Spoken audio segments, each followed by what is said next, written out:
নমস্কার, আশা করি ভালো আছেন। এই এখন যে কাজটি দেখতে পাচ্ছেন, মাটির উপর দিয়ে একটা বোতল দিয়ে কবরস্থান করে কাজ করতেছি। আমি মূলত এখন শ্মশানে বসে কাজটি করতেছি। তো যে বোনটি কাজটি দিয়েছে, বোনটির বাড়ি হচ্ছে দিনাজপুর। তো বোনটির স্বামী 2টা বিয়ে করেছে।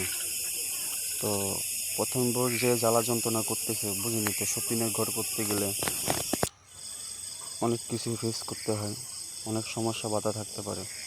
তো যে সতীনের ঘর করার জন্য বোনটি গিয়েছে, তো ওই মহিলার জন্য কাজটি করে দিয়েছি যেন মহিলাটা ঠিকমতো কথা বলে, ওনার সাথে কোনো চিল্লাচিল্লি বা কোনো ধরনের কোনো কিছু না করে। বলতে গেলে পুরা এই কাজটি করে দিয়েছি মেয়েটার বসে থাকার জন্য, যে বোনটি করে দিয়েছে ওই শয়তান মহিলাটা বসে থাকার জন্য। তো যাই হোক, আপনারা দোয়া করবেন। আশা করি ভালো আছেন আপনারা।